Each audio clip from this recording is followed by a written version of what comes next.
आज का हमारा लेक्चर भी जो है वो कंकरेंसी कंट्रोल और उसके प्रोटोकॉल के बारे में है। ठीक है, हमारा लेक्चर नंबर 26 है, जिसका कंकरेंसी कंट्रोल का जो मेन एम है वो रिकवरेबिलिटी को अचीव करना और सीरियलाइजेबिलिटी को अचीव करना है। मीन कि it always try to make sure that कि आपके पास जो है, आप जो भी प्रोटोकॉल अप्लाई कर रहे हैं उसके बदले में जो है वो आपका स्केड्यूल सीरियलाइज भी हो जाए और वो रिकवरेबल भी हो। उसके लिए डिफरेंट तरह के जो है वो प्रोटोकॉल्स इस्तेमाल किए जाते हैं। 3 तरह के प्रोटोकॉल्स हम अपने आज के लेक्चर में पढ़ेंगे, जो कि आपके पास शेयर्ड एक्सक्लूसिव लॉकिंग है, आपके पास टू फेज लॉकिंग है जिसको 2PL भी कहते हैं, और टाइम स्टैम्प प्रोटोकॉल है। सबसे पहले अगर मैं शेयर्ड एक्सक्लूसिव लॉकिंग की बात करूं तो आपके पास ये 2 तरह के लॉक पे बेस करता है। एक आपके पास शेयर्ड लॉक है और एक आपके पास एक्सक्लूसिव लॉक है, ठीक है? या आप कह सकते हैं कि एक आपके पास शेयर्ड मोड है और एक आपके पास जो है वो एक्सक्लूसिव मोड है, ठीक है? आपने क्या करना है कि आपने ये देखना है कि क्या इज इट पॉसिबल कि हम कब जो है वो शेयर्ड लॉक अप्लाई कर सकते हैं और कब जो है वो, और किस पे जो है वो हमारा एक्सक्लूसिव लॉक जो है वो अप्लाई होता है। तो आपके शेयर लॉक जो है वो, अगर आपके पास ट्रांजैक्शन जो में आपके if a transaction lock data item in shared mode then it's only allowed the read process, ठीक है? अगर आपके पास रीडिंग का प्रोसेस रीडिंग जो है वो, अगर आपके पास शेयर्ड लॉक लगा हुआ है तो सिर्फ रीडिंग जो है वो अलाउड होगी। राइटिंग जो है वो आपके पास, अगर कोई ट्रांजैक्शन रिक्वेस्ट लेके आती है and transaction wants to do some writing, तो वो आपके पास लॉक उसको प्रोवाइड नहीं किया जाएगा। शेयर्ड लॉक में रीडिंग पे आप रीडिंग की रिक्वेस्ट को एक्सेप्ट कर सकते हैं। इसी तरह एक्सक्लूसिव लॉक के अंदर आपके पास ट्रांजैक्शन जो है वो लॉक की जाती कर दी जाती है जब एक्सक्लूसिव मोड के अंदर होती है, और सिर्फ और लेकिन उसके लिए रीड और राइट जो है वो दोनों ही फैसिलिटीज जो है वो एंटरटेन की जाती है। लेकिन किस तरह से, अगर मैं अपना व्हाइट बोर्ड आपके सामने खोलूं तो I will draw a transaction so that you can come to know how it works out. आपके पास 2 ट्रांजैक्शन है जो कि वर्कआउट कर रही हैं, ठीक है? एक आपके पास ट्रांजैक्शन T1 है और एक आपके पास T2 है, ठीक है? आपके पास जब आपके पास जब शेयर्ड या एक्सक्लूसिव लॉक लगा होता है तो आपके पास ट्रांजैक्शन के ऊपर सबसे पहले जो है हम उसको रिप्रेजेंट करते हैं, ठीक है? आपके पास जो है के अगर आप कहते हैं कि ये हमारे पास यहाँ पे शेयर्ड लॉक है जिसको हम एस के साथ रिप्रेजेंट करते हैं, और जो आपके पास एक्सक्लूसिव लॉक है उसको हम जो है वो एक्स के साथ जो है वो रिप्रेजेंट करते हैं, ठीक है?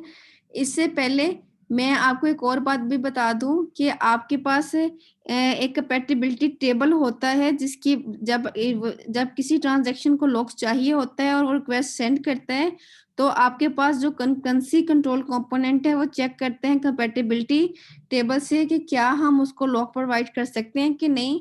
उसका क्या तरीका होता है कि आप जो है आपके पास एक साइड पे जो है वो आपके पास शेयर लॉक और एक्सक्लूसिव लॉक जो होगा टपल में, और आपके पास दूसरी साइड पे जो है इसी तरह से आपके पास यहाँ पे भी जो है वो शेयर्ड और एक्सक्लूसिव लॉक होता है, ठीक है? आपने इसकी कंपैटिबिलिटी चेक करनी ऐसे है, हमेशा याद रखिएगा कि आपके पास कॉन्फ्लिक्ट पेयर्स भी होते हैं और उसको माइंड में रखिएगा। अगर शेयर लॉक लगा हो पहले से किसी ट्रांजैक्शन पे और कोई दूसरी ट्रांजैक्शन जो है वो भी शेयर लॉक की डिमांड करे तो हम उसको शेयर लॉक जो है वो दे सकते हैं, ठीक है? Yes, we can give that to them, ठीक है? या आप उसको ट्रू फॉल्स के फॉर्म में भी टेबल को बना सकते हैं। अगर अच्छा, यहाँ पे आपके पास, मैं ऊपर आपको बाद में याद रखने के लिए बता दूं कि यहाँ पे आपके पास समझे कि ये आपके पास शेयर की रिक्वेस्ट आ रही है और यहाँ पे हमारे पास ग्रांट हो रहा है लॉक्स की ग्रांट हम देख रहे हैं, ठीक है? और यहाँ पे हम लॉक्स की रिक्वेस्ट देख रहे हैं। आपके पास शेयर लॉक लगा हुआ था, शेयर लॉक था, आपके पास शेयर की रिक्वेस्ट आई, हमने उसको शेयर लॉक दे दिया, ठीक है? मैं यस की बजाय ट्रू लिख देती हूँ ताकि हमें बाद में जब क्रॉस करना हो तो प्रॉब्लम ना आए, ठीक है? शेयर लगा हो, एक्सक्लूसिव की रिक्वेस्ट आए तो हम उसको एक्सक्लूसिव लॉक जो है वो नहीं प्रोवाइड करेंगे, तो ये हमारे पास यहाँ पे स्टेटस फॉल्स होता है। एक्सक्लूसिव लगा हुआ है, शेड आ रहा है, हम उसको नहीं देंगे, ये हमारे पास फॉल्स होगा। क्यों?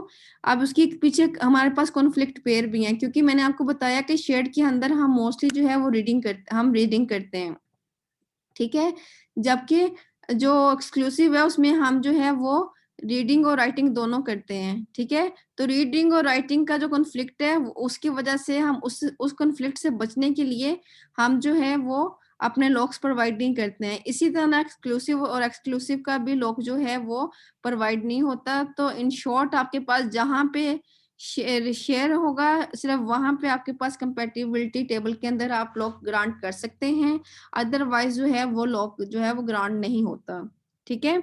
आपके पास यहाँ पे एक ट्रांजैक्शन थी, उसके ऊपर शेयर लॉक लगा था, ठीक है, और वो शेयर लॉक क्या कर रहा था, वो किसी ट्रांजैक्शन को जो है वो रीड कर रहा था, ठीक है। आपके पास दूसरी साइड पे आपके पास एक्सक्लूसिव लॉक था, और उसने जब लॉक लगा तो उसने क्या किया, उसने उसको रीड भी किया और प्लस जो है वो उसने उसको राइट भी किया, ठीक है। तो जब एक दफा एक लॉक अपना काम खत्म कर लेता है तो उसके बाद वो अपने लॉक को अनलॉक कर देता है, और अनलॉक करने के लिए हम यू का साइन यूज करते हैं, ठीक है। जब आपके पास जब सीपीयू के पास यू ऑफ ए आ जाएगा तो उसको पता चल जाएगा कि यहाँ पे ये अनलॉक हो चुके हैं। और इसी तरह जब एक्सक्लूसिव लॉक अपना काम खत्म करेगा तो वो भी अपने लॉक को जो है वो अनलॉक कर देगा, और जब एक दफा लॉक अनलॉक होगा तो फिर ही जो है वो कोई दूसरा उसको इस्तेमाल कर सकते हैं। लेकिन इसमें भी हमारे पास जो है वो प्रॉब्लम्स आते हैं, ठीक है। ये शेयर्ड एक्सक्लूसिव लॉक में प्रॉब्लम्स क्या हैं आपके पास? सबसे पहला प्रॉब्लम आपका ये है कि आपके पास इट मे बी पॉसिबल कि ये आपके पास सफिशिएंट सीरियलाइजेबल स्केड्यूल प्रोवाइड ना कर सके। आल्दो कि हमने जब स्टार्ट की अपनी बात तो हमने कहा कि शेयर्ड और एक्सक्लूसिव लॉक के अंदर आपके पास हमेशा जो है वो सीरियलाइजेबिलिटी और रिकवरेबिलिटी को पॉसिबल करता है, लेकिन कभी कभी सीरियलाइजेबिलिटी पॉसिबल नहीं भी होती है। उसकी रीजन क्या होती है कि ऐसा भी हो सकता है कि हमारा जो स्केड्यूल है वो ऑलरेडी सीरियलाइज हो और हमें जरूरत ना हो कि वो उसके हम उसको सीरियलाइज करें। जैसे एक ट्रांजैक्शन है, वो अपने बहुत सारे काम T1 अपना कंप्लीट करने के बाद जो है उसकी T2 की रिक्वेस्ट आ रही है, उसके बाद T2 ने खत्म किया और फिर T1 की आ रही है। तो अगर कोई मेरे पास ऐसा स्केड्यूल अवेलेबल है तो मुझे उसको सीरियलाइज करने की जरूरत ही नहीं है। इसलिए हम वर्ड यूज करते हैं कि it's may not sufficient to produce only serializable schedule. Problem number 2 इसमें क्या आता है कि हमारे पास सम टाइम हम डेटा की रिकवरी जो है वो नहीं कर पाते हैं, इरिकवरेबिलिटी के चांसेस बाकी हैं। क्यों? इसलिए कि फॉर एग्जांपल एक ट्रांजैक्शन अपना काम करी थी, उसने अपना काम करने के बाद यहाँ कमिट किया और चला गई, ठीक है। और हमने क्या पढ़ा हुआ है कि अगर कोई ट्रांजैक्शन कमिट कर दे एक दफा तो उसके बाद परमानेंट डेटाबेस के अंदर चेंज हो जाता है, ठीक है। अगर आपके पास दूसरी अब लड़ाई की इसने कुछ राइटिंग की थी और राइटिंग करने के आपके पास यहाँ पे सबसे पहले रीडिंग की तो अकाउंट की वैल्यू 5 थी, उसने राइट करके उसमें अर्थमेटिक ऑपरेशन परफॉर्म किया और आपके पास जो है वो ए जो है वो -5 हो गया, ठीक है। और यहाँ पे उसने 5 करके तो इसको जो है वो अनलॉक किया और कमिट हो गया, ठीक है। दूसरी साइड पे ट्रांजेक्शन T1 जो थी उसने जो है वो उसको रीड किया तो उसके पास अकाउंट की वैल्यू जो थी वो 5 आई, ठीक है। 5 होने के बाद उसने इसको राइट किया और राइट करने के बाद जो है वो जब इस पर अर्थमेटिक ऑपरेशन अप्लाई करने लगी तो आगे से आपके पास आउटेज फेलियर आ गया, तो आपके पास ट्रांजैक्शन फेल हो गई। और ट्रांजैक्शन की ऑटोमेसिटी प्रॉपर्टी कहती है कि अगर आपके पास से ट्रांजैक्शन फेल हो जाए तो आपने इसको रोल बैक करना है, और रोल बैक करके आपने इसको 0 पे स्टार्ट करना है। तो वैल्यूज की चेंज होने की वजह से उसकी इनकंसिस्टेंसी जो है वो बरकरार नहीं रहती है, ठीक है।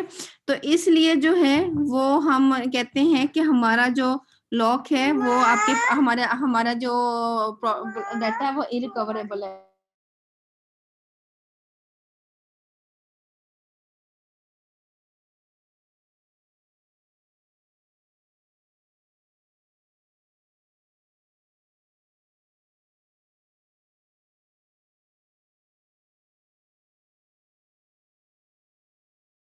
अच्छा, तो फिर आप क्या करते हैं कि आप कहते हैं कि हमारे डाटा की जो है वो रिकवरेबिलिटी जो है वो पॉसिबल नहीं है।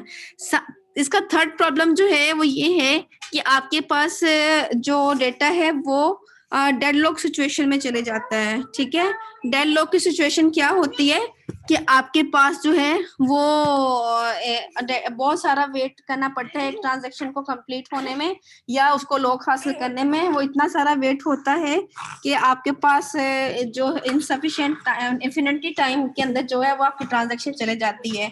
तो जब इन्फिनिटी टाइम का वेट आपके पास हो और बहुत सारी ट्रांजैक्शन उसमें फंस जाएं, तो आपको क्या मसला होता है कि आप एक डेडलॉक की सिचुएशन क्रिएट हो जाती है और आप जो है वो उसको सॉर्ट आउट नहीं कर पाते। ठीक है, तो इस सिनेरियो के लिए हम जो है हमारे लिए ये शेयर्ड एक्सक्लूसिव लॉकिंग के अंदर जो है वो प्रॉब्लम बरकरार रहता है। ठीक है, इसका चौथा प्रॉब्लम जो है वो स्टारवेशन का है। ठीक है, अब मैं डेडलॉक को थोड़ा सा इस तरह से अगर आपको समझा दूं कि लाइक आपके पास दो ट्रांजैक्शंस हैं,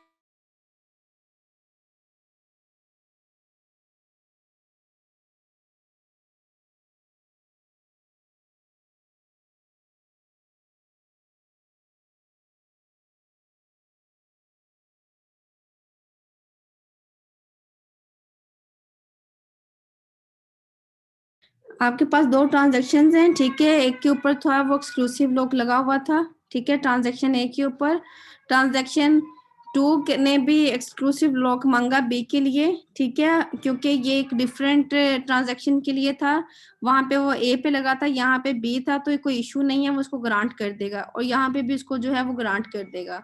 ठीक है, लेकिन जब हमारे पास जो है वो आपके पास अगर ट्रांजैक्शन ए जो है वो भी बी के ऊपर एक्सक्लूसिव लॉक मांगेगी, तो हमने क्या पढ़ा था कंपैटिबिलिटी टेबल में कि आप जो है वो एक्सक्लूसिव पे लॉक नहीं दे सकता।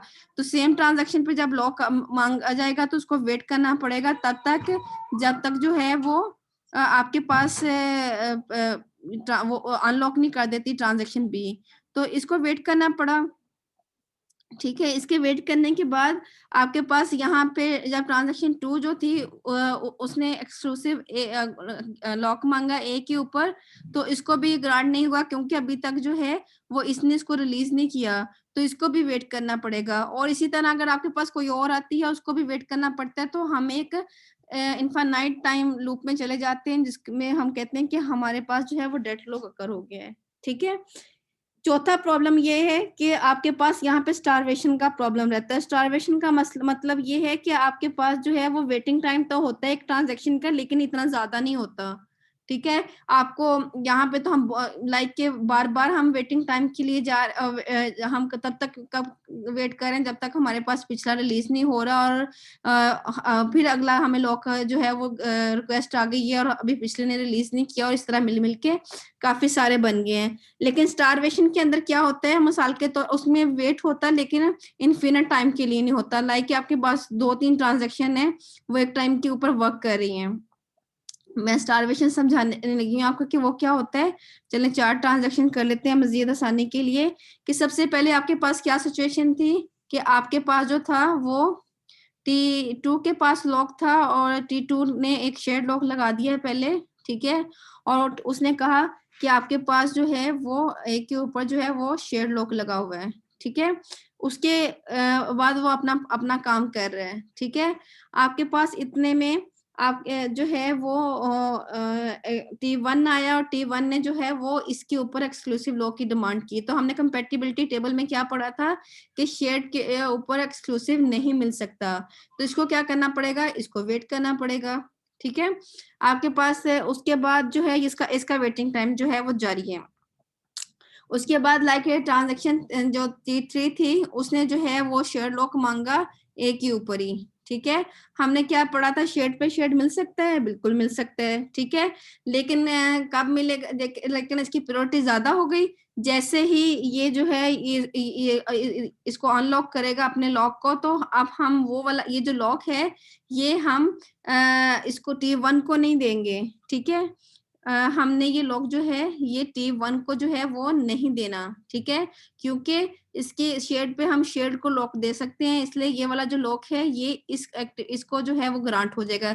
It is still in wait. ठीक है, आपके पास ये अपना प्रोसीजर कंप्लीट करेगा। ठीक है, इतनी देर में जो है वो S4 जो है वो आपके पास जो है वो शेयर लॉक जो है उसकी रिक्वेस्ट करेगा। ठीक है, आप देखें कि इसने भी शेयर लॉक की रिक्वेस्ट कर दी, तो आपके पास जैसे ही T3 जो है अपने लॉक को अनलॉक करेगा, आपके पास फिर एक एक्सक्लूसिव को लॉक नहीं मिलेगा, बल्कि ये लॉक जो है ये ट्रांजैक्शन 4 को ग्रांट हो जाएगा। ठीक है, और ये अपना काम खत्म करेगी, और जैसे ये अपना काम खत्म करके इस लॉक को अनलॉक करेगी, तब जाके जो है वो आपके पास ये लॉक जो है ये उस वेटिंग वाले लॉक को जो कि T1 का था उसको ग्रांट कर दिया जाएगा। ठीक है, तो ऐसे सिचुएशन जो है ये आपके पास स्टारवेशन कहलाती है, जिसमें आपके पास वेटिंग टाइम तो होता है लेकिन बहुत ज्यादा नहीं होता। ठीक है, शेयर्ड एक्सक्लूसिव लॉक के बाद हमारे पास आता है 2 फेज लॉकिंग, जिसको हम 2PL भी कहते हैं। समझ लें कि ये आपके पास मॉडिफिकेशन है शेयर्ड लॉक एक्सक्लूसिव लॉक की। इसके अंदर 2 फेजेस होते हैं, इसलिए इसको 2 फेज कहते हैं। एक आपके पास ग्रोइंग फेज होता है और एक आपके पास जो है वो श्रिंकिंग फेज होता है। ग्रोइंग फेज के अंदर हम लॉक्स को लेते हैं, एक्वायर करते हैं, रिलीज नहीं करते। माइंड में रखिएगा, लॉक्स को एक्वायर करते हैं, रिलीज नहीं करते। और श्रिंकिंग इसका अपोजिट है, श्रिंकिंग में हम लॉक्स को रिलीज करते हैं, अक्वायर नहीं करते। ठीक है, और किसी भी ट्रांजैक्शन का अक्वायर, जैसे अगर आपके पास लाइक एक T1 ट्रांजैक्शन है, ठीक है, जब तक वो लॉक ले रही है, लाइक उसके पास पहले एक्सक्लूसिव लॉक था। ठीक है, एक्सक्लूसिव लॉक से उसने क्या किया, हमें पता है कि एक्सक्लूसिव लॉक लगा हो तो हम रीड भी कर सकते हैं, हम राइट भी कर सकते हैं। ठीक है, इतनी देर में शेयर लॉक आ गया। ठीक है, शेयर लॉक जो था वो बी के ऊपर आया, तो जाहिर है B is a different transaction, तो हम वो उसको मिल जाएगा। ठीक है, और उसने बी के ऊपर जो है वो रीडिंग कर ली। अगर यहाँ पे ए होता तो क्या ए को शेयर लॉक मिल जाता? अगर यहाँ एस ऑफ बी की बजाय एस ऑफ ए होता तो क्या उसको शेयर लॉक मिल जाता?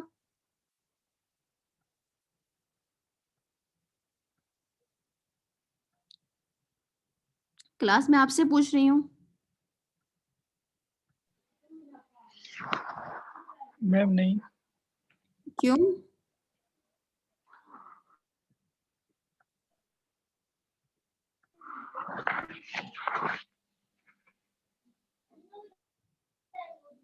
क्यों नहीं मिलता? आपने सही जवाब दिया ऐसे, लेकिन मिलता क्यों नहीं है?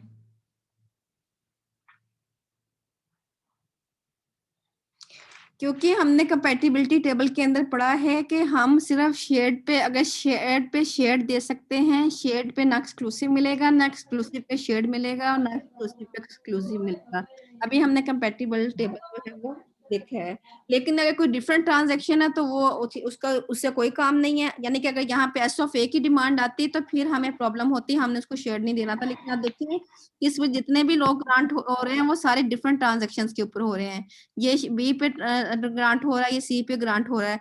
तो एक्स ऑफ ए से लेकर ये आपके पास आर ऑफ सी तक, जहां तक आपके पास लॉक्स जो हैं वो ग्रांट किए जा रहे हैं, इसको हम ग्लोइंग फेज कहते हैं। ठीक है, ग्रोइंग फेज जो है वो उस फेज के अंदर जो है वो हम क्या करते हैं, हम लॉक्स को एक्वायर करते हैं, रिलीज नहीं करते।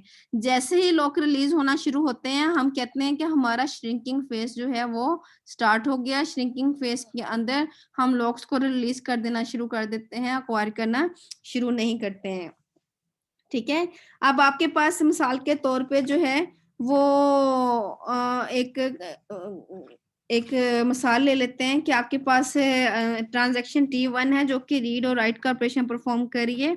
ठीक है, तो आपके पास जो है, अगर फॉर एग्जांपल मैं इसी की बात चलें इसको हम चेंज कर लेते हैं, एक और टेबल ड्राफ्ट करते हैं। मैं आपको ये जो आपकी बात आपको अभी तक क्लियर नहीं हुई है कि शेड पे शेड मिल सकता है कि नहीं, मैं इसको थोड़ा सा एक्सप्लेन करती हूँ कि आपके पास लाइक के 2 ट्रांजेक्शन हैं, एक आपके पास T1 है, ठीक है, और एक आपके पास जो है वो T2 है। ठीक है, T1 के ऊपर जो था वो एक्सक्लूसिव लॉक लगा हुआ था। ठीक है, उस एक्सक्लूसिव लॉक के बेस पे हम उसके अंदर रीड ऑफ ए भी कर रहे थे और हम जो है वो राइट ऑफ ए भी कर रहे थे। ठीक है, क्योंकि एक्सक्लूसिव है। इतनी देर में आपके पास ट्रांजैक्शन T2 कहती है कि मुझे भी एक शेयर लॉक चाहिए जो कि ए के ऊपर हो। तो ये अगर ये बी के ऊपर मांगती तो हम इसको जरूर दे देते हैं, लेकिन इसने ए के ऊपर मांगा है तो इसको क्या करना पड़ेगा, इसको वेट करना पड़ेगा, तब तक वेट करना पड़ेगा जब तक T1 जो है वो ए के ऊपर से लॉक खत्म नहीं कर देती। लेकिन हाँ, अगर यहाँ पे आगे से कोई और ट्रांजेक्शन आ जाएगी जो कि बी के ऊपर वर्क कर रही है तो उसको लॉक मिल जाएगा, इसको हम लॉक दे देंगे। हालांकि है तो ये भी शेयर्ड ही, लेकिन दैट्स फॉर अनदर ट्रांजेक्शन। ठीक है, तो वो उसने अपना जो है अपना काम शेयर लॉक मिला, उसने अपनी रीडिंग की, अकाउंट भी की और वो चला गया। ठीक है, लेकिन इतनी देर में जो है वो इस एक्सक्लूसिव लॉक ने जो है वो अपना लॉक जो है वो रिलीज कर दिया। ठीक है, जैसे ही इसने अपना लॉक रिलीज किया तब ये लॉक जो है ये जाके ट्रांजैक्शन 2 के जो है वो ग्रांट किया जाएगा, और जब इसको ग्रांट होगा तो फिर जो है ये अपना रीडिंग का प्रोसीजर जो है वो कंप्लीट करेगी और अपना खुद को कमिट कर लेगी। समझ आई? तो इट्स इस तरीके से जो है ये कंपैटिबल टेबल के साथ हम वर्कआउट करते हैं। तो इट डजंट मीन कि always T1 will complete and then we will give the lock to T2। कभी ऐसा भी हो सकता है कि आपके पास लॉकिंग जो है वो जब लॉकिंग जो है वो स्टार्ट होती है एक्वायर करना, तो कंपैटिबल टेबल जो है वो हमेशा साथ साथ ही चलता है कि कहाँ पे हमें देना है, कहाँ पे हमने नहीं देना। जिसकी मैं एक और मिसाल अगर आपके सामने रखूं, लाइक आपके पास फिर मैं दो ट्रांजेक्शन लेती हूँ, एक आपके पास T1 है और एक आपके पास जो है वो T2 है। ठीक है, और आपके पास सीन क्या है कि आपके पास इसने लॉक लगाया हुआ है आपके पास शेयर्ड एस ऑफ ए के ऊपर। ठीक है, मैंने लॉक का पूरा नाम नहीं लिखा, सिर्फ फाइल लिख दी है। इतनी देर में जो है वो आपके पास जो है वो एक और लॉक जो है वो अक्वायर किया जाता है जो कि ट्रांजैक्शन T2 कर रही है, और ट्रांजैक्शन T2 जो है वो किस लॉक की डिमांड कर रही है, वो शेयर लॉक की डिमांड कर रही है ए के ऊपर। अब मुझे बताएं क्या T2 को हम लॉक दे देंगे या नहीं देंगे?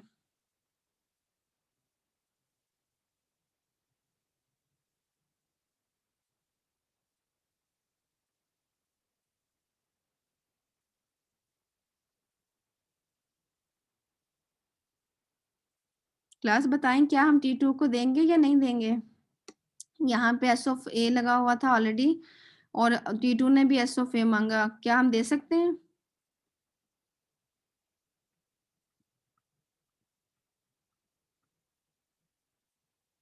अभी तो मैंने आपको दो दो मसाले देके ये बात समझाई है। शेड पे शेड मिल सकता है कि नहीं मिल सकता? मैम मिल सकता है।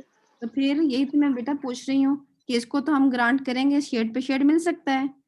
ठीक है, अब आपके पास जो था यहाँ पे फिर आपके पास जो है वो एक नया एक्सक्लूसिव लॉक आया, लेकिन शेयर पे एक्सक्लूसिव ना मिलता अगर यहाँ पे एक और ट्रांजेक्शन होती, लेकिन अब यहाँ पे बी है तो हम इसको भी जो है वो ग्रांट कर देंगे। ठीक है, उसके बाद जो है वो आपके पास एक्स ऑफ बी आने के बाद जो है उसने ए को जो है वो रिलीज कर दिया। ठीक है, अनलॉक कर दिया और उसके बाद जो है वो उसने बी को अनलॉक कर दिया यहाँ पे। ठीक है, तो आपके पास जो है इसी तरह दूसरी साइड के ऊपर आपके पास लाइक यहाँ पे करके हम फिर क्या देते हैं कि एक और लॉक एक्वायर हुआ, कौन सा, एक्स ऑफ डी कह लें। ठीक है, तो आपके पास उसने नीचे जाके जो है वो ए को भी रिलीज कर दिया और उसने जो है वो आपके पास डी को भी रिलीज कर दिया। तो इस तरीके से आपके पास कौन सा ग्रोइंग फेस और कौन सा जो है वो श्रिंकिंग फेस बनता है, ये देखिए यहाँ पे T1 के दोनों लॉक जो हैं वो अक्वायर हुए हैं। तो ये यहाँ तक हमारा जो है वो कौन सा ग्रोइंग फेज चल रहा है। ठीक है, और जैसे ही अनलॉकिंग स्टार्ट हुई तो आपके पास यहाँ पे जो है वो श्रिंकिंग फेज जो है वो स्टार्ट हो गया। ठीक है, इसी तरह आपके पास जब तक लॉक लग रहे हैं T2 के, आपके पास उसका ग्रोइंग फेज चल रहा है। जैसे ही आपके पास अनलॉक होना शुरू हुए वो उसका श्रिंकिंग फेज जो है वो स्टार्ट हो गया। और आपके पास जब जो है वो लॉक से अनलॉक का स्टार्ट होता है तो उस पॉइंट को हम लॉक पॉइंट कहते हैं। ठीक है, उस पॉइंट को हम क्या कहते हैं, लॉक पॉइंट कहते हैं। और इसी तरह इसका भी यहाँ पे जो है वो लॉक पॉइंट होगा कि आपके पास इसके बाद जो है वो लॉक प्रोवाइड नहीं हो रहे बल्कि रिलीज हो रहे हैं। ठीक है, तो ये चेक करने के लिए कि क्या सीरियलाइजेबिलिटी जो है वो पॉसिबल है कि नहीं, हम लॉक पॉइंट को चेक करते हैं। ठीक है। और वो लॉक पॉइंट मैंने आपको बताया कि वो पॉइंट जहां पे आपके पास जो है फर्स्ट अनलॉक जो है वो स्टार्ट होता है। तो शेयर्ड लॉक पर शेयर्ड तो हम दे सकते हैं, लेकिन अगर T2 is asking for the exclusive lock then we will block the T2 and it has to wait. तो इस तरीके से जो है ये वर्कआउट जो है आपकी सिचुएशन जो है वो वर्कआउट करती है। तो आपके पास ट्रू फेस के भी एडवांटेजेस और डिसएडवांटेजेस हैं। एडवांटेजेस तो ये है कि हमेशा सीरियलाइजेबिलिटी को पॉसिबल करता है, लेकिन ड्रॉबैक्स इसके भी सेम है। इरिकवरेबिलिटी भी हो सकती है, डेडलॉक भी पॉसिबल है, स्टारवेशन भी पॉसिबल है, और तीसरा जो है वो कैस्केडिंग रोल बैक है। पहले तीनों के बारे में तो मैंने आपको बताया था कि आपके पास रिकवरेबिलिटी क्या होती है, डेडलॉक क्या होता है, स्टारवेशन क्या होता है, लेकिन कैस्केडिंग रोल बैक क्या होता है कि जब आपके पास नंबर ऑफ ट्रांजैक्शन जो है वो रोल बैक हो रही हो ना किसी भी फेलियर की वजह से, तो वो उसको हम कैस्केडिंग रोल बैक कर रहे हैं जब एक से ज्यादा हो। तो इस प्रॉब्लम को सॉल्व करने के लिए हमारे पास जो है वो दो तरीके हैं। एक को हम स्ट्रिक्ट फेज लॉकिंग कहते हैं और एक को हम रिग्रेस फेज लॉकिंग कहते हैं। ठीक है। तो इरिकवरेबिलिटी और कैस्केडिंग का जो प्रॉब्लम है वो आपके पास इन दोनों स्ट्रिक्ट 2PL और रिग्रेस 2PL के साथ जो है हम सॉल्व कर सकते हैं। किस तरीके से कि जब आपके पास कोई भी जो है वो स्ट्रिक्ट या रिग्रेस 2PL में एक्सक्लूसिव या शेयर लॉक होता है, तो उसको उतनी देर में दूसरे को होल्ड करना पड़ता है अपनी रिक्वेस्ट को, जब तक जो है वो कमिट या अबॉर्ट नहीं हो जाती कोई रिक्वेस्ट। ठीक है, मैं रिपीट करने जा रही हूँ कि आपके पास जो टू फेज के ड्रॉबैक्स हैं उसके लिए हम क्या यूज करते हैं, स्ट्रिक्ट फेज लॉकिंग और रिग्रेस फेज लॉकिंग। तो स्ट्रिक्ट और रिग्रेस फेज जब लॉक लगे होते हैं एक्सक्लूसिव और शेयर्ड, तो आपके पास बाकी सबको तब तक वेट करना पड़ता है जब तक आपके पास एक ट्रांजैक्शन कंप्लीट नहीं हो जाती, या वो कमिट होके कंप्लीट हो जाए या वो अबॉर्ट हो जाए। तो आपके पास जो है स्ट्रिक्ट जो है वो सिर्फ एक्सक्लूसिव लॉक को होल्ड करता है और रिग्रेस जो है वो शेयर्ड और एक्सक्लूसिव दोनों को होल्ड करते हैं। ठीक है। स्टिक जो है वो किसको होल्ड करता है, आपके पास सिर्फ स्टिक जो है वो एक्सक्लूसिव लॉक्स को होल्ड करता है, जो कि जबकि रिग्रेस जो है वो आपके पास एक्सक्लूसिव लॉक और शेयर्स लॉक को होल्ड करता है। मतलब कि आपके पास जो है ये अगर किसी पे रिग्रेस लॉक लगा हुआ है तो वो जब तक अपना काम खत्म नहीं करेगा वो किसी को अलाउ नहीं करेगा कि मैं अपना एक्सक्लूसिव या शेड दे दूं। हालांकि शेड पे शेड तो लग सकता है लेकिन फिर भी नहीं देगा। ठीक है। इस तरीके से क्या होगा, एक ट्रांजैक्शन अपना काम खत्म करेगी फिर अपना कंट्रोल दूसरे को देगी, तो उससे क्या होता है सीरियलाइजेबिलिटी पॉसिबल हो जाएगी। सीरियलाइजेबिलिटी एक दफा पॉसिबल हो जाए तो आपके पास जो है वो डाटा की कंसिस्टेंसी जो है वो मेक श्योर हो जाती है। अच्छा जी, इसका तीसरा जो प्रोटोकॉल है वो आपके पास टाइम स्टैम्प है। टाइम स्टैम्प प्रोटोकॉल जो है वो उसमें क्या किया जाता है, आपके पास यूनिक वैल्यूज जो है वो असाइन की जाती है according to the order of transaction. जो ट्रांजैक्शन जो है वो सिस्टम के अंदर पहले इंटर होगी, मिसाल के तौर पर अगर T1 पहले इंटर हुई है ना तो इसको हमने 100 नंबर दे दिया। ठीक है। इसके बाद आपके पास T2 सिस्टम के अंदर एंटर हुई है, इसको हमने जो है वो 200 दे दिए। इसके बाद आपके पास T3 सिस्टम के अंदर इंटर हुई है, इसको हमने उससे बड़ा नंबर दे दिया जो कि हमारे पास 300 था। इससे क्या होता है, इससे हमें पता चल जाता है कि कौन सी ट्रांजैक्शन जो है वो हमारे पास ओल्डेस्ट है और कौन सी हमारे पास जो है वो यंगेस्ट है। ठीक है। तो जो टाइम स्टैम्प्स हैं उसके अंदर बेसिक रूल तो यही होता है कि जो ट्रांजैक्शन सिस्टम के अंदर पहले दाखिल होगी वो पहले अपना काम खत्म करेगी। ठीक है। लेकिन हमें जो है वो और वो हमें पता कैसे चलेगा कौन पहले इंटर हुई, वो हम ऑर्डर से देखेंगे। तो दो तरह के फंक्शन जो है इसके अंदर परफॉर्म किए जाते हैं, जिसको हम रीड और राइट कहते हैं। ठीक है, सेम ही, लेकिन हम उसके साथ TS लगा देते हैं। TS is used for time stamp. ठीक है। तो आपके पास ये रीड टाइम स्टैम्प और राइट टाइम स्टैम्प्स जो हैं ये क्या होते हैं, रीड टाइम स्टैम्प के अंदर आपके पास लास्ट या यानी कि जो लेटेस्ट ट्रांजैक्शन होगी नंबर होगा वो वो अपनी ट्रांजैक्शन को सक्सेसफुली रीड करेगी, और राइट के अंदर जो लेटेस्ट ट्रांजैक्शन है वो ट्रांजैक्शन जो लेटेस्ट है वो अपने राइटिंग के को सक्सेसफुली जो है वो कंप्लीट करेगी। I have less than a minute. I will ask you all to please rejoin me. Thank you. हाँ, मैं आपको आरटीएस और डब्ल्यूटीएस बता रही थी। अब आपको कैसे आपको शायद वर्बली मेरी बात समझ नहीं आई होगी। मेरे कहने का मतलब ये है कि आरटीएस कौन सी ट्रांजैक्शन होगी, वो ट्रांजैक्शन जो सबसे लेटेस्ट में अपना काम खत्म करेगी। जैसा कि मिसाल के तौर पे यहाँ पे T1 ने अपना ऑपरेशन परफॉर्म किया आर, ठीक है, उसने अपना ऑपरेशन परफॉर्म करने के बाद आर आपने अपना कंट्रोल जो है वो T2 को दे दिया, तो आपके पास जो है वो T2 ने अपना ऑपरेशन कंप्लीट किया। अच्छा, हम नंबर्स भी साथ साथ टाइम स्टैम्प में इंटर करते हैं। यूनिक नंबर मैंने आपको बताया था कि हमेशा हम देंगे। फॉर एग्जाम्पल T1 पहले इंटर हुई थी तो इसका 10 नंबर दे दिया, T2 बाद में इंटर हुई थी, इसको हमने 30 नंबर दे दिया, और T3 सबसे एंड में इंटर हुई थी तो उसका 30 नंबर है, 20 और 30। तो इसलिए उसने अपना रीड का ऑपरेशन परफॉर्म किया। अब मैं अगर आपसे पूछूं कि इसमें से आरटीएस कौन सी वाली ट्रांजैक्शन है, तो मैंने आपको क्या बताया कि आपके पास आरटीएस वो ट्रांजैक्शन होगी जो सबसे आखिर में अपना काम खत्म करेगी। और यहाँ पे कौन सी ट्रांजैक्शन सबसे आखिर में अपना काम खत्म कर रही है? T3 कर रही है। तो यहाँ पे मेरे पास जो है वो T3 जो है वो आरटीएस है, ठीक है, latest transaction who will complete read process, ठीक है। इसी तरह अब मैं WTS की एग्जांपल लेती हूँ कि WTS आपके पास क्या था कि लाइक आपके पास T1 ने अपना काम खत्म किया, ठीक है, आपके पास वो सबसे पहले इंटर हुई, उसको हमने जो है वो 10 नंबर दे दिया, ठीक है। इसके बाद आपके पास T3 इंटर हुई तो हमने जो है उसको 20, चलें इंटरेंस हम सेम रख लेते हैं आपके आसानी के लिए। इंटरेंस हमने सेम रख ली, T1 इंटर हुई, T2 इंटर हुई और T3 इंटर हुई, ठीक है। लेकिन काम T1 के बाद जो है वो T3 ने किया, ठीक है, T3 ने अपना काम खत्म किया तो उसने उसके बाद जो राइटिंग है वो आपके पास T2 ने की। तो आप मुझे कोई क्लास में बताए कि यहाँ पे WTS क्या होगा?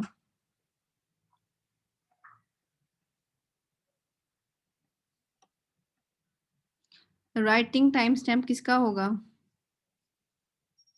इन तीनों ट्रांजैक्शंस में से? The latest transaction which complete it's writing किसने की है?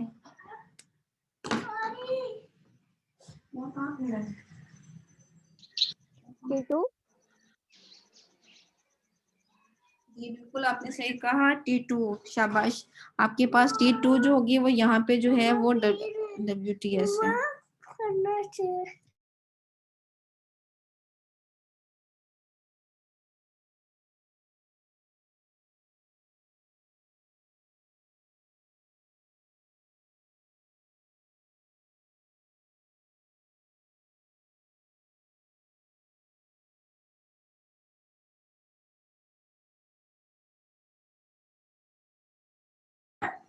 तो आपके पास जो है ये इस तरीके से जो है ये आरटीएस और WTS होते हैं।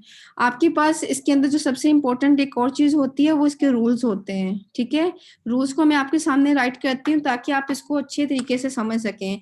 रूल्स पढ़ने में मुश्किल है लेकिन जब हम इसका कोई न्यूमेरिकल करेंगे ना कैसे सॉल्व होते हैं तो आप देखेंगे कि it's not a big deal. आपके पास रूल 1 क्या, इसके दो रूल हैं, एक रीडिंग के लिए है एक राइटिंग के लिए है, ठीक है। रूल 1 क्या कहते हैं आपको कि अगर जो है ट्रांजैक्शन टी आए जो है, हम जनरल लेंगे इसलिए हम उसका नंबर नहीं दे रहे हैं, ठीक है। Let me right it over here.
Okay, class rule 1 क्या कहता है कि अगर कोई ट्रांजैक्शन जो है वो रीड ऑपरेशन परफॉर्म करती है, जैसे हमने पीछे दो एग्जांपल ली, ठीक है, और आपके पास उस ट्रांजैक्शन का जो है वो उस ट्रांजैक्शन का WTS जो है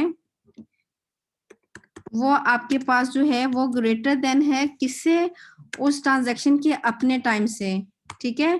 तो आपने क्या करना है वहां पे उसके TSTI से, तो आपने उसको रोल बैक कर देना है, ठीक है। ये मैं साथ साथ, हालांकि ये लेक्चर में लिखी हुई हैं, लेकिन मैं साथ साथ आपको समझाने के लिए लिख रही हूँ कि आपने क्या करना है, आपने इसको रोल बैक कर देना है। किसको? उस ट्रांजैक्शन को जो कि TI होगी, कोई भी उसका नंबर होगा, ठीक है। अदरवाइज अगर आपके पास उसका वो अगर जो है वो नंबर बड़ा नहीं आता है, तो फिर आपने क्या करना है, आपने एग्जीक्यूट करना है। चलिए मैं अदरवाइज भी लिख देती हूँ। अदरवाइज आपने एग्जीक्यूट करना है, ठीक है। किसको एग्जीक्यूट करना है? उस रीड वाली ट्रांजैक्शन को, ठीक है। और आपने उस जब वो अपना ऑपरेशन परफॉर्म कर ले, तो ऑपरेशन परफॉर्म करने के बाद क्या हो, आपने सेट कर देनी है वैल्यूज को। आपने सेट कैसे करना है कि आपने कहना है कि आपके पास जो उसका RTS होगा वो चेंज हो जाए। किसका RTS? आपके पास A का RTS, ठीक है, जो कि वो ट्रांजैक्शन परफॉर्म करिए। किस तरह से चेंज हो कि आपके पास आपने देख लेना है कि मैक्सिमम वैल्यू जो है वो किसकी है, यानी कि आपके पास क्या जो RTS है उसकी वैल्यू मैक्सिमम है, जो उसका A है, ठीक है, या आपके पास जो है वो उस ट्रांजैक्शन का जो टाइम स्टैम्प है वो आपके पास ज्यादा है। जो इनमें से ज्यादा होगा वो वैल्यू जो होगी वो RTS की होगी, ठीक है। अभी थोड़ा मुश्किल लगेगा, लेकिन मैं आपको जैसे जब करवाऊंगी तो आपको ये समझ आ जाएगा, ठीक है। इसी तरह ये रीडिंग के लिए होता है, इसी तरह राइटिंग के लिए होता है। हम इसको कॉपी पेस्ट करते हैं, उसमें थोड़ा सा ही फर्क है, ठीक है। आपके पास रूल 2 क्या कहता है? रूल 2 कहता है कि आपके पास अगर जो है वो कोई ट्रांजैक्शन जो है वो राइट का ऑपरेशन परफॉर्म करना चाहती है, रीड की जगह हम राइट कर देंगे, ठीक है। राइट का ऑपरेशन परफॉर्म करना चाहती है, तो और उसका जो है वो RTS जो है वो ग्रेटर देन है TSTI से, तो आपके पास वो रोल बैक हो जाए, ठीक है। या अगर RTS नहीं है तो आपके पास इसमें एक और इसके अंदर एक और चीज भी आती है कि अगर उसका WTS जो है, ठीक है, B इसके अंदर 3 पॉइंट्स हैं। अगर RTS नहीं तो उसका WTS चेक कर लें, ठीक है। इधर हम R की जगह पे W कर लेंगे। अगर उसका WTS TI से बड़ा है तो वो तब भी रोल बैक हो जाएगी। अदरवाइज वो क्या करेगी, वो अपना ऑपरेशन जो है वो परफॉर्म करेगी, रीडिंग का नहीं बल्कि किसका, राइटिंग का, ठीक है। तो राइटिंग का ऑपरेशन परफॉर्म करेगी और जो WTS है उसकी वैल्यू जो है वो आपके पास जो है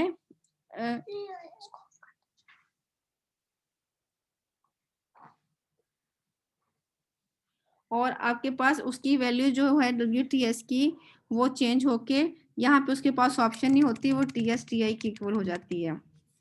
थोड़ा सा मुश्किल लगेगा रूल, लेकिन जैसे मैं अभी आपको एक एग्जांपल के साथ समझाऊंगी तो यू कैन इमेजिन दैट कि ये इतना मुश्किल रूल नहीं है। इसीलिए मैंने आपको इसको लिखे हैं बारी बारी, ताकि आप जो है वो इसको इजीली परफॉर्म कर सकें, ठीक है। आप किस तरीके से ये होगा आपके पास प्रोसीजर कि आपके पास फॉर एग्जांपल एक मैं एग्जांपल लेती हूँ जिसमें आपके पास 3 ट्रांजैक्शंस हैं, ठीक है, T1 T2 और T3। आपके पास बिलू ले लेते हैं, ठीक है। आपके पास 3 ट्रांजैक्शंस हैं, एक आपके पास T1 है, ठीक है, एक आपके पास ट्रांजैक्शन T2 है और तीसरी ट्रांजैक्शन आपके पास जो है वो T3 है, ठीक है।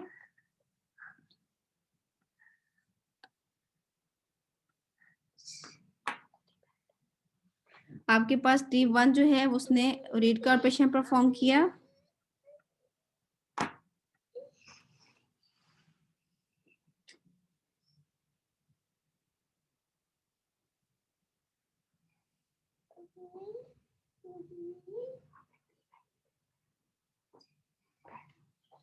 ठीक है। उसके बाद जो है कंट्रोल T2 की तरफ गया, उसने रीड ऑफ B किया और आपके पास रीड ऑफ B करने के बाद जो है वो W ऑफ C हुआ, ठीक है। W ऑफ C के बाद जो है वो हम इधर चले जाते हैं T3 की तरफ, उसको कहते हैं कि वो रीड कर ले बी को, ठीक है। और ये आपके पास एक स्केड्यूल है, इसको मैं एक्सप्लेन करूंगी कि ये कैसे वर्कआउट करेगा, ठीक है। उसके बाद आपके पास यहाँ पे आरसी के पास आया, और उसके बाद जो है वो W ऑफ P हुआ, और उसके बाद यहाँ पे W ऑफ C कर लेते हैं, ठीक है। इस तरीके से जो है वो एक ऑर्डरिंग प्रोटोकॉल है। सबसे पहले आपने क्या करना है कि आपने इन सारी 3 ट्रांजैक्शंस हो रही है ना, A, B और C, इन तीनों ट्रांजैक्शन का जो RTS और WTS है ना, वो आपने पहले 0 रख लेना शुरू में। A, B और C 3 ट्रांजैक्शन है, ठीक है। इसका इधर RTS लिख लेते हैं इस साइड पे,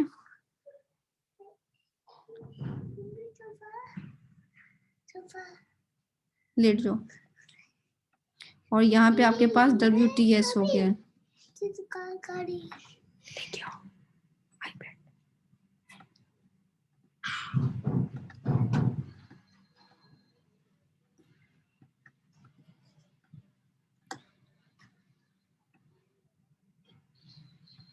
ये आपने RTS 0 कर दिया, इसका आपने WTS 0 कर दिया, इसका भी आपने RTS 0 कर दिया, इसका भी आपने WTS 0 कर दिया, और इसी तरह हमने C का कर लिया।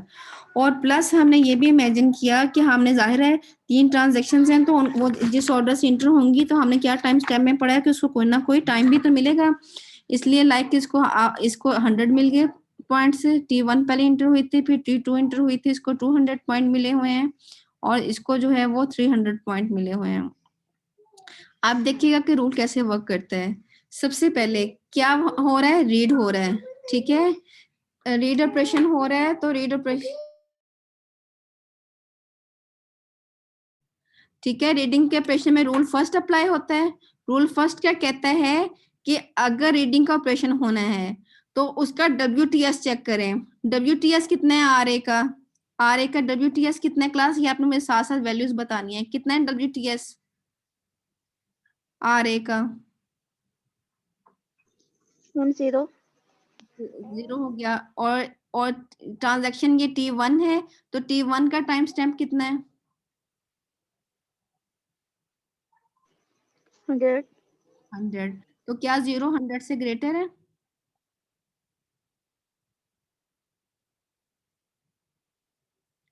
No ma'am. तो आपके पास रूल ये फेल हो गया, बी की तरफ आ जाएगा। बी क्या कहता है कि अगर 0 100 से नहीं ग्रेटर है तो वो ये रीड का ऑपरेशन परफॉर्म करे, और जो आरटीएस की वैल्यू है एक की उसको चेंज कर दे। किसके हिसाब से? दोनों की देख लें, आरटीएस की वैल्यू तो हमारे पास 0 थी, और टीएस टीआई की वैल्यू हमारे पास क्या थी? 100 थी, ऐसे ही था, ठीक है। तो इसलिए अब हमारे पास इन दोनों में से मैक्सिमम कौन सी है? आपके पास मैक्सिमम जो है वो 100 है, तो इसलिए 0 की जगह पे वैल्यू चेंज होकर यहाँ पे क्या हो जाएगी? आरटीएस की 100 हो जाएगी, ठीक है। इसके बाद आपके पास जो है वो ट्रांजैक्शन T2 आ रही है। T2 जो है वो क्या परफॉर्म कर रही है? रीड का ऑपरेशन परफॉर्म कर रही है,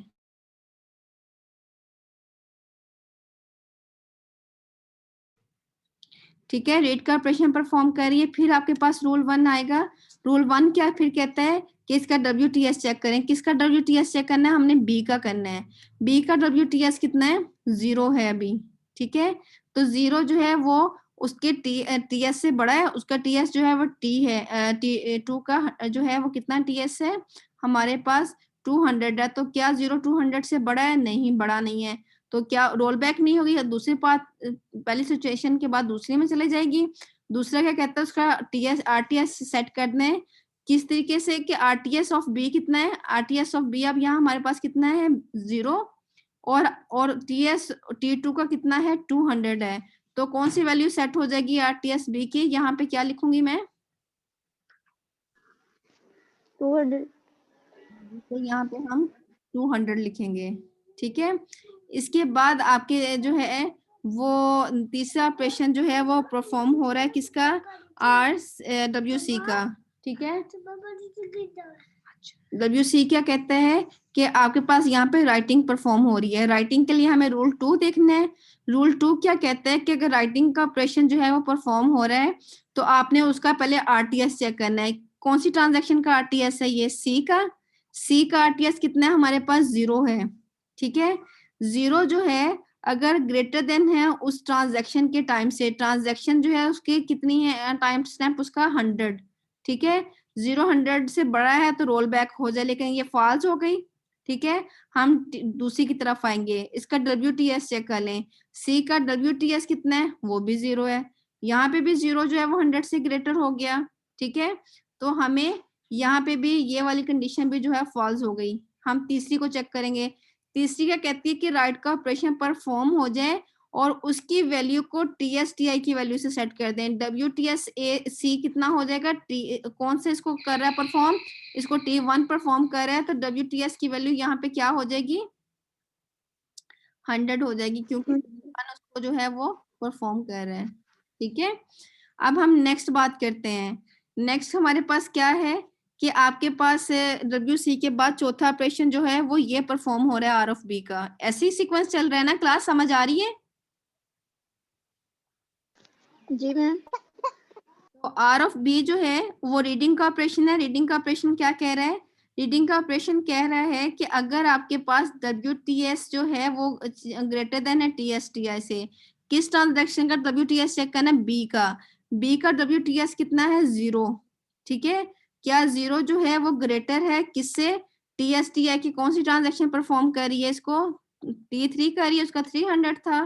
ठीक है, नहीं बड़ा नहीं है, ये तो रूल आपका फॉल हो गया। तो आपने B को सेट करना है। फिर B क्या कहता है कि C की RTS की वैल्यू को सेट कर दें और चेक करें कि दोनों में से कौन सी मैक्सिमम है। RTS ऑफ C जो था वो हमारे पास कितना था? 0। और आपके पास RTS जो है उसका ट्रांजैक्शन का वो आपके पास कितना है? 300 है। ठीक है, मैं बी की बात कर रही थी, मुझे खुद भूल गया। आरटीएस ऑफ बी कितना है बेटा? आरटीएस ऑफ बी आपके पास जो है वो 200 है, यहाँ पे 200 आएगा। ठीक है, और आपके पास उस ट्रांजैक्शन का क्या है? 300 है। 200 बड़ा है या 300 बड़ा है? 300 बड़ा है, तो हम इसकी वैल्यू को चेंज करके जो है वो क्या कर देंगे? 300 कर देंगे आरटीएस की वैल्यू को। ठीक है, इस तरह ये रिप्लेस होती जाएगी। RB के बाद हमारा कौन सा ऑपरेशन आ रहा है? RC आ रहा है, रीडिंग का ही आ रहा है। रीडिंग को दोबारा चेक कर लेते हैं। रीडिंग क्या कह रही है कि C का WTS चेक करें। C का WTS कितना है? 100 है। ठीक है, 100 है इसका TS, तो आपने 100 लिख लिया। 100 क्या ग्रेटर देन है किससे? उस ट्रांजैक्शन की टाइम स्टैम्प से। कौन ट्रांजैक्शन कर रहा है? T1 कर रही है। T1 का टाइम स्टैम्प कितना है? 100 है, तो 100 तो 100 से ग्रेटर है कि नहीं है?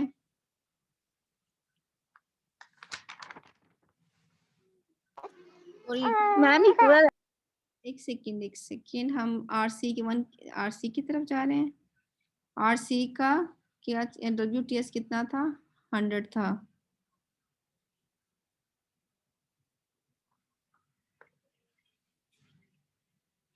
और उसको परफॉर्म, हाँ, तो ये आपके पास ये भी रॉन्ग होगी। पहले 100 नहीं होगा तो आपके पास जो है वो उसका रूल 2 अप्लाई होगा। रूल 2 क्या कहते हैं कि आपके पास आप आरटीएस की वैल्यू को सेट कर दें, उनमें से जोन सी जो है वो मैक्सिमम है, तो वो 100 थी, तो आपके पास जो है वो ये 100 ही रह गया। आरटीएस की वैल्यू जो होगी वो यहाँ पे क्या होगी? 100 हो जाएगी। ठीक है, फिर वो कह रहा है इसके बाद कौन सा ऑपरेशन परफॉर्म हो रहा है? WB का ऑपरेशन परफॉर्म हो रहा है। WB क्या है आपके पास? उसमें रूल 2 अप्लाई होगा। रूल 2 क्या कह रहा है कि अगर आप उसका आरटीएस चेक करें B का आरटीएस कितना है इस टाइम? हमारे पास 300 है। ठीक है, 300 जो है क्या वो उस ट्रांजैक्शन के आरटीएस से ग्रेटर है? ट्रांजैक्शन का आरटीएस कितना है? और सॉरी टीएस कितना है? 200 है। तो जी बिल्कुल 300 200 से ग्रेटर है, तो ये ट्रांजैक्शन जो होगी ये हमारी क्या हो जाएगी? रोल बैक हो जाएगी। ठीक है, यहाँ पे जैसे ये ट्रू हुई, आपके पास जो है वो रोल बैक हो गई। नेक्स्ट हमारे पास WC आता है। WC जो है वो ट्रांजैक्शन T3 परफॉर्म कर रही है। रूल 2 लगेगा आपके पास उसका, फिर हम चेक करेंगे पहला कि उसका आरटीएस चेक करेंगे WC का, तो C का आरटीएस कितना है 100 है, ठीक है। तो आप में चेक करना है क्या 100 जो है वो आपके पास TS33 का 100 जो है 100 है क्या है, हाँ 100 है, क्या वो आपके पास ग्रेटर देन है, कौन सा टास्क इसको परफॉर्म कर रहा है, इसको ट्रांजैक्शन T3 परफॉर्म करी है, तो क्या वो उससे बड़ा है 100 300 से बड़ा है क्लास? नो मैम, ये फॉल है। तो आप इसके फिर बी में इसका WTS चेक कर लें, WTS जो है उस ट्रांजैक्शन का वो कितना है C, ठीक है। और आपके पास ट्रांजैक्शन का TS जो है वो 300 है, ये भी आपके पास फॉल्स हो गया, ठीक है। ये दोनों आपके पास फॉल्स हुई तो आपने थर्ड चेक कर लेनी है। थर्ड क्या कहता है कि उसका जो है वो ट्रांजैक्शन के टाइम स्टैम्प पे मैच कर जाए, तो WTSC का कितना बन जाएगा मेरे पास यहाँ पे 300। 300 बन जाएगा। और इस तरीके से जो है ये सारी की सारी रूल जो है वो अप्लाई होते हैं, और रूल अप्लाई होने के बाद जो है वो हम चेक करते हैं कि किस तरीके से सक्सेसफुली जो है हमने रोल बैक की, कुछ ट्रांजैक्शंस को T2 को हमने रोल बैक किया और बाकी की ट्रांजैक्शन को हमने किया, हमारी डाटा की हमारा उससे डाटा सीरियलाइज भी होगा, उसके अंदर उसकी कंसिस्टेंसी जो है वो भी बरकरार रहेगी। ये हमारा आज का लेक्चर था। आपको आज के लेक्चर में अगर कोई क्वेश्चन है तो आप मुझसे पूछ सकते हैं।